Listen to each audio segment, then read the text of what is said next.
Welcome. So today in a series that we have started, we will be embarking on an epic journey, rallying legendary success stories of renowned professionals and fearless entrepreneurs who have indelibly etched their mark on the world. This is the first of many episodes that we will be bringing to you on the tales that they have triumphed in their careers and how they have inspired billions of dreams across the world. In a thrilling saga in the last few decades, the world has witnessed an extraordinary evolution as the internet and unstoppable communications have drawn nations together. Across the globe, we see an unstoppable surge of ambitious students, professionals, and how they want to seize the power of global education.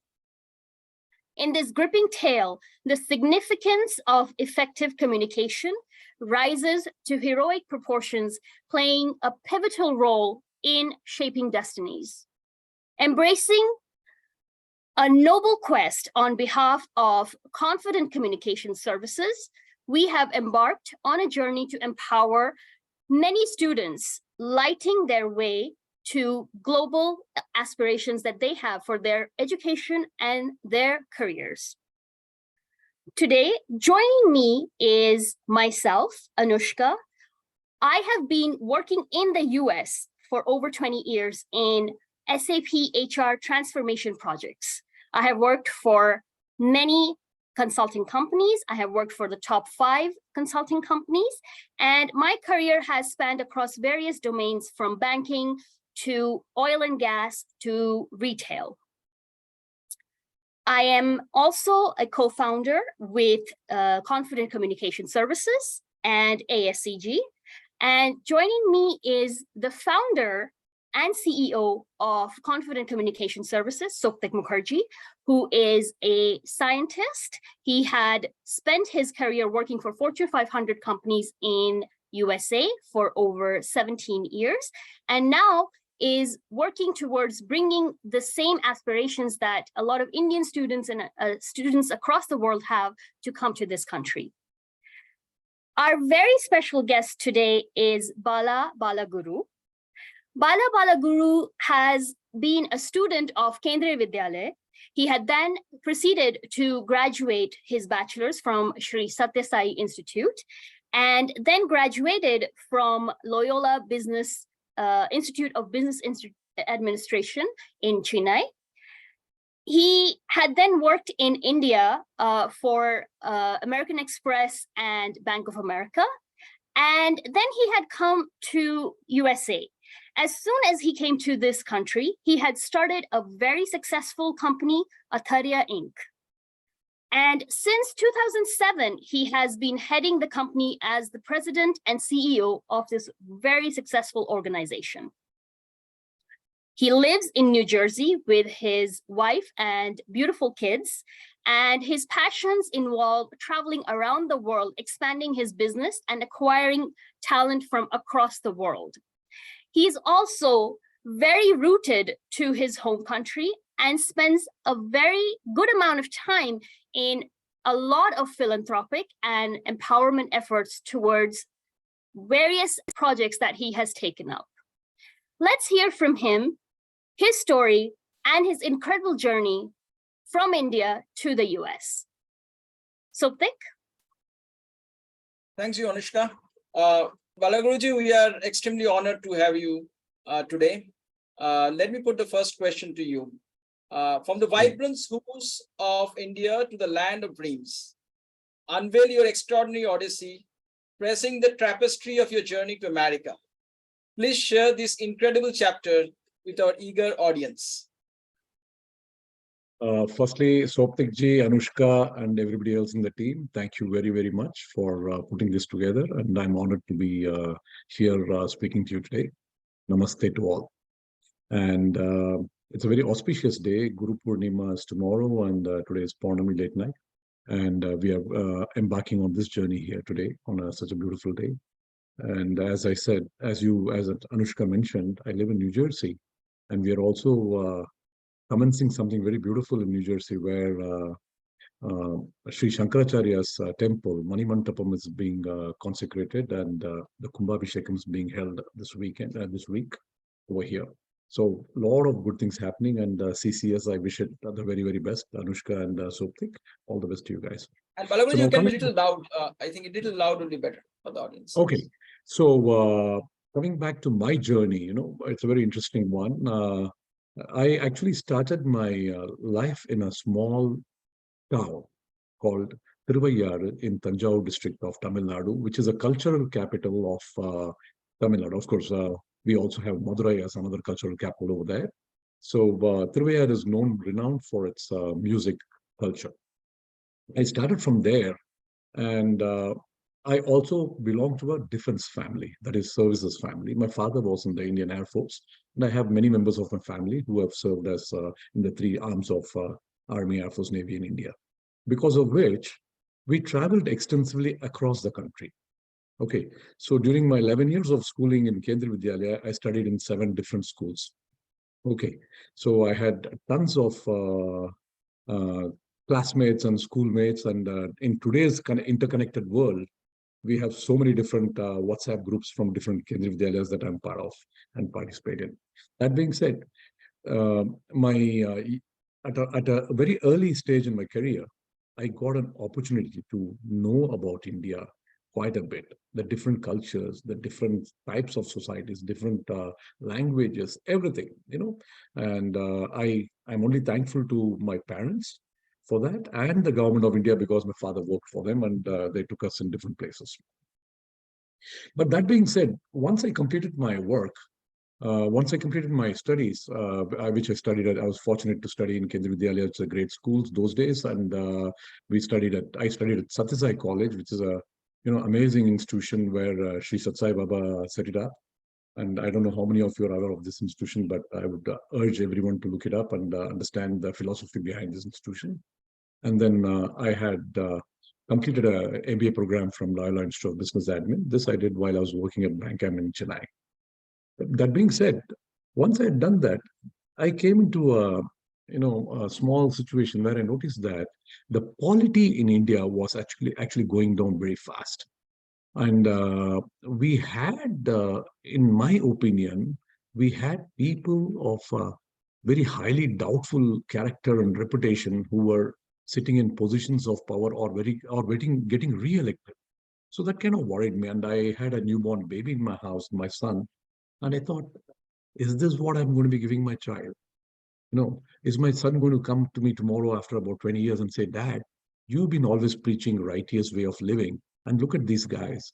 These are the guys who are controlling our society. These are the guys who are controlling us. And I don't want to name names over here, but it's known to most people as to what kind of politicians we have had in the past. While we have had plenty of good ones, but the majority were there.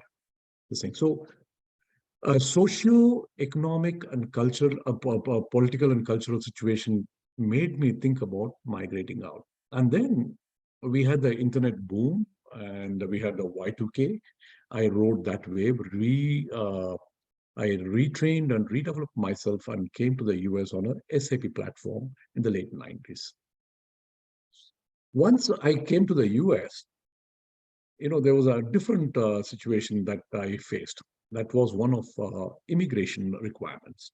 Okay, while we were all here legally, we were always under the mercy of or under the control of the USCIS and the employers. I realized that, if I was let go, I had no time to make alternative arrangements those days. So now at least we are fortunate that we have 60 days and grace period given all that those days. If you are let go, you're technically out of status. And just during the times that I came, we unfortunately had the dot-com burst, and that was followed by a minor recession. And as we were coming up, we had unfortunately the 9/11 incident, which hit us pretty badly. So my then employers let me go twice in quick succession. And that set me thinking that I had come to the US for a better career and better opportunity for my family. And here I was at the mercy of the immigration department and employers. And I faced the prospect of having to go back to India or, a certain uncertainties. I thought this is not what I would like to be in. I decided that I will take control of my own future. And one fine morning, I sat with my wife and said, you know what, I'm going to start a business if possible, and I'm going to see how it can be done. And in 2002, we established Athreya Inc. And ever since, it's over 21 years now, what I have strived to do is see to it that anybody and everybody who's working along with me, their immigration challenges are consistently addressed.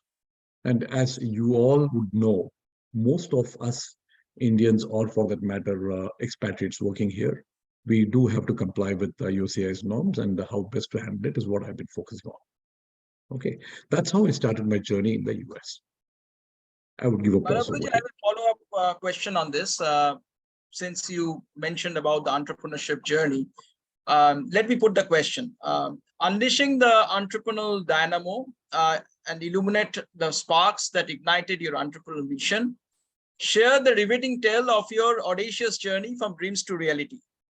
How did you transform inspiration into success, captivating the world with your entrepreneurial symphony?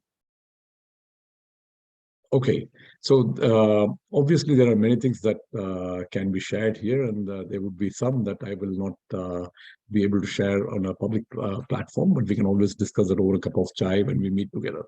With that being said,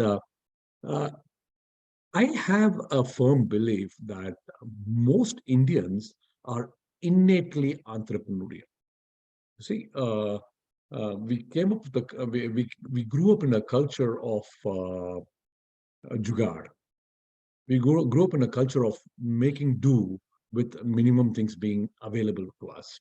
So I firmly believe that the entrepreneurial streak is inbuilt in most Indians. And especially whether you look at the education sector or whether you look at the sports sector, because of the immense size of our population, we always have to strive for success, and we always have to work very hard for getting that success, right? So automatically, whether it is a student or a business person or a working person, because of the innate nature of the competition, and also, borrowing from Charles Darwin's survival of the fittest theory, we grew up in that environment where we strive our best. And fortunately, for many of us, the United States provided us a crucible.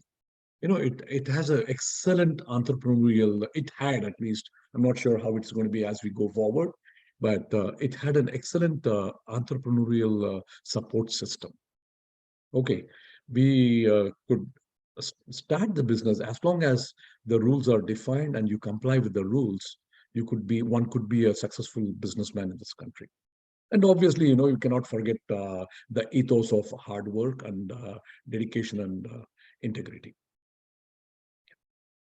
Does that answer your question, Sathya?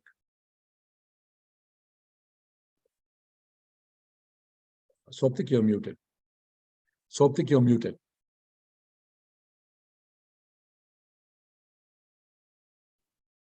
Yeah, now I think you can hear me, right? Yeah. Yes. Okay. I go to the next question. Reveal your game-changing strategies for expanding borders, conquering markets, and leaving a trail of success across continents. How did you harness the power of global expansion to transform your business into a phenomenon? Okay. The first and foremost thing is, while there may be artificial barriers and politically restricted situations that may be going around in the world at any given point of time, the Vasudhaiva Kutumbakam concept prevails always. Okay, we are one universe. There will be opportunities everywhere. We have to keep our eyes and ears open and look for opportunities to grow your business, obviously with integrity. That being said, the internet boom the internet boom and the success of communication and telecommunication changed a lot of things for businesses world over. In the days that I started my career, we could not even imagine that uh, we could be even venturing to know what the inventory situation was, what the manufacturing capacity was, right when I was in the business field.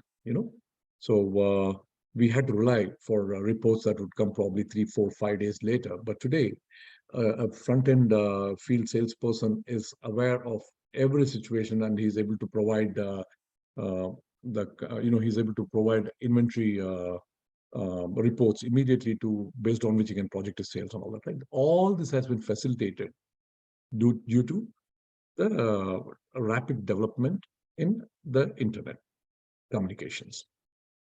Now, obviously, that also throws up opportunities for businesses to look at. So one of the things that concept that came up was traveling with the sun. Okay, you go where the sun is, you make your people work. So the offshoring concept came up in a very big way. And then in our business, where I'm in the business of talent, obviously we started originally with people working in the US, but eventually we started looking at where the best people were available and hiring them for doing the work over here. So, sorry about that. Okay, now my next question, even though you said that we believe in Vasudevaya Kutumbakam, but we still have cultural differences that you had to breach.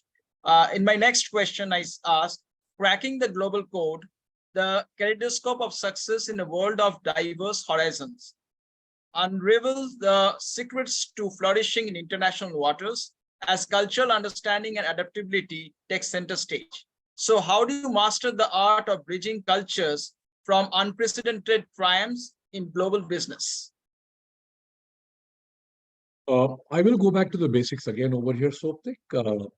Two things: compliance, and integrity. Okay. Obviously, there is no substitute for doing the research work. End of the day, what does every human being want? He wants success. He wants to be happy, peaceful, get his things done on time in a timely manner, right? On time, and within his thing. So always look out for opportunities. Be sincere, be genuine in your work efforts. We cannot profit at the cost of somebody else. Okay, we can only profit together. So as long as that outlook is there, that it has to be a win-win attitude. You have to dig there, go there, understand their cultural moorings, work on that. Okay, adapt it. So we have to adapt, we have to adopt both. Okay, as long as this is there,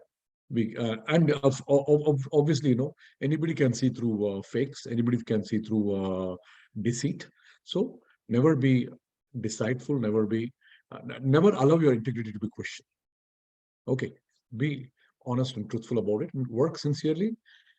United States provides a very good platform for people who are entrepreneurial, who are compliance oriented, and who are willing to be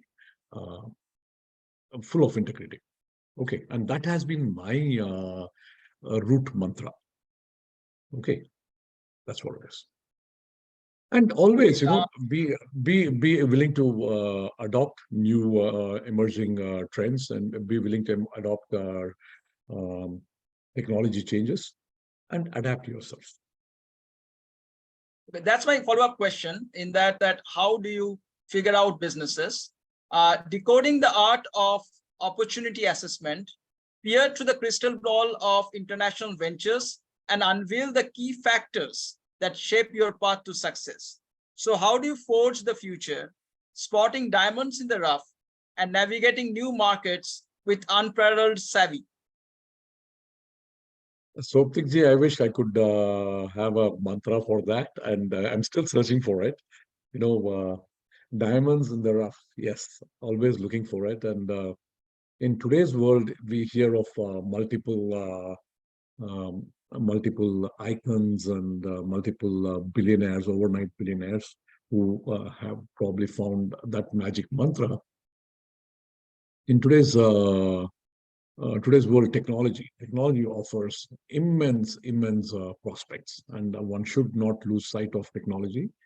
And use it to work the best, whether it be in the space of healthcare, or in the space of IT, or in the space of aerospace, anywhere and everywhere. It's technology that's ruling, and opportunities keep presenting itself on a daily basis. Yeah. And be true to yourself. Be true to yourself. Understand what we have, what we want to do, and work sincerely.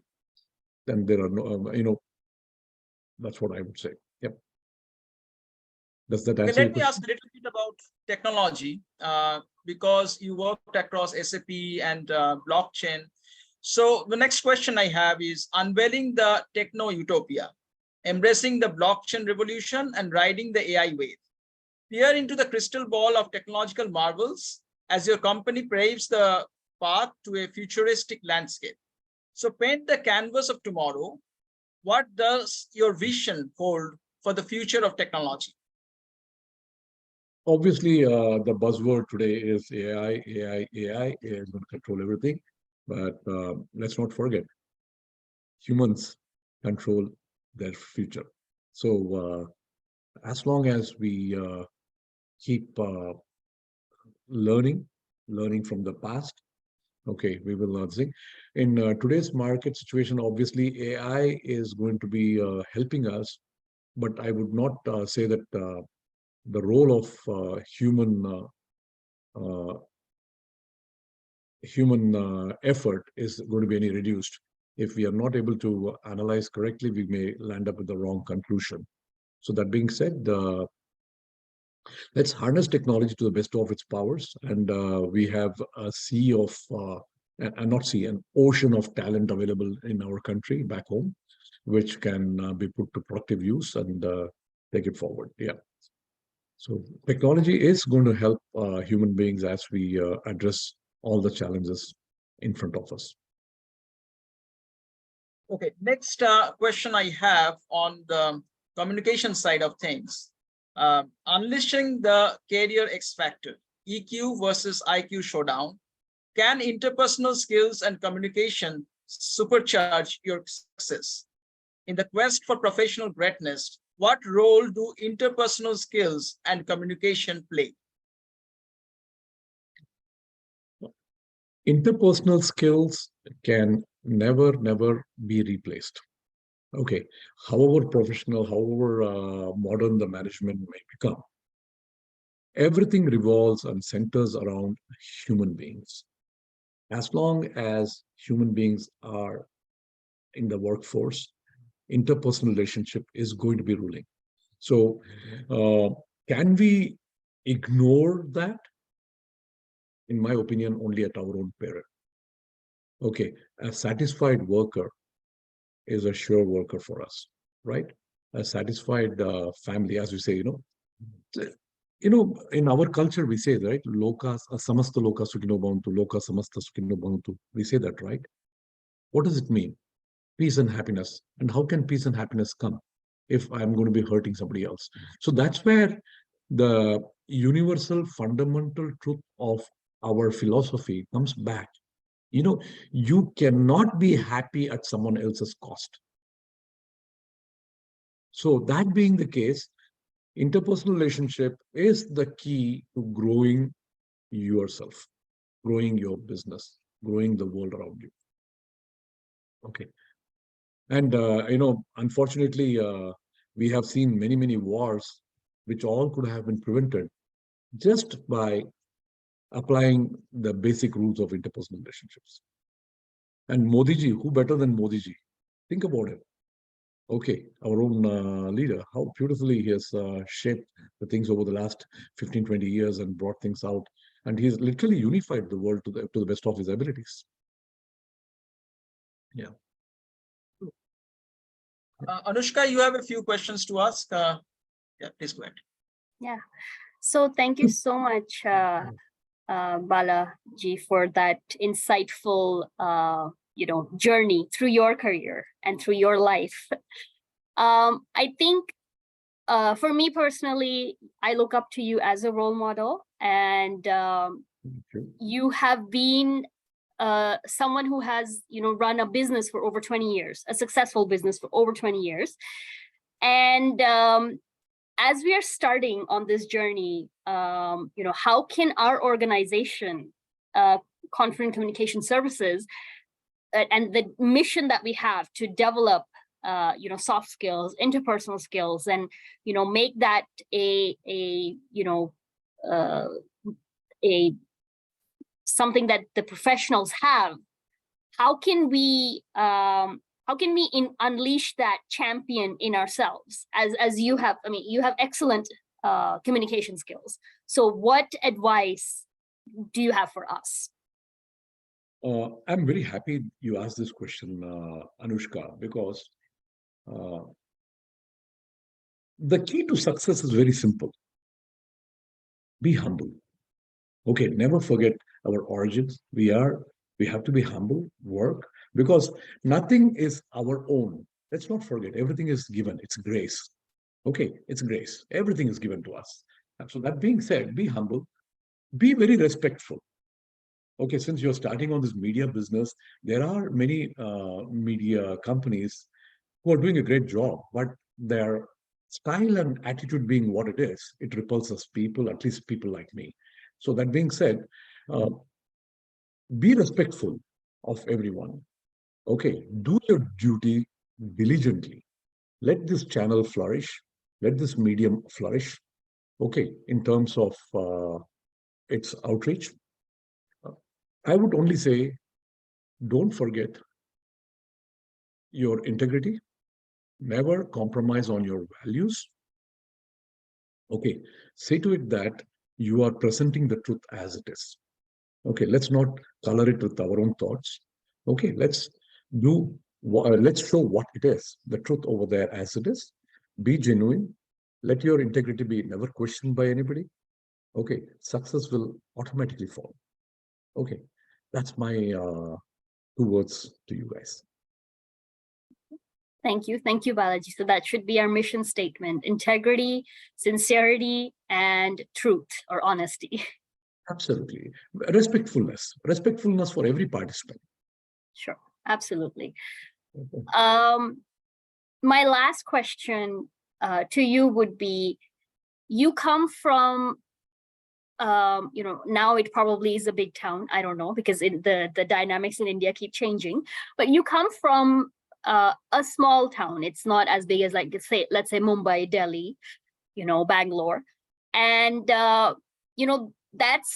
that's what our company is focused on, is empowering the dreams of the heartland of India, which are small towns and places like that. And it's not just starting, businesses and becoming successful entrepreneurs in the US. You have shown that you can do that, as well as, show your philanthropic side.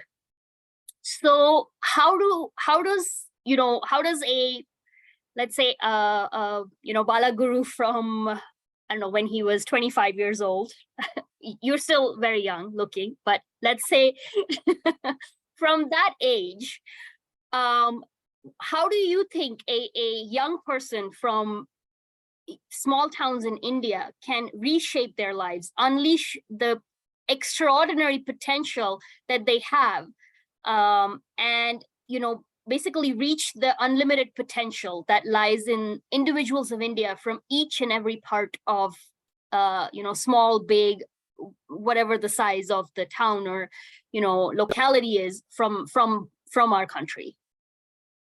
Okay. Are you saying that how does a young entrepreneur reach his true potential? Yes. Is that your question? And the philanthropic efforts that you have made in the villages, empowering the students. Okay, so the underlying philosophy for that is the same thing that we get from our scriptures. Sarve bhavantu sukhinah, sarve santu niramayaha.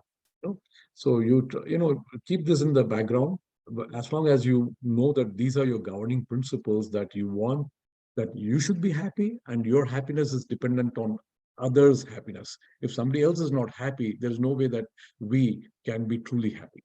So once you have this philosophy underlying you, okay, it's not the so-called greed factor that many modern management gurus have tom-tom. That doesn't really work.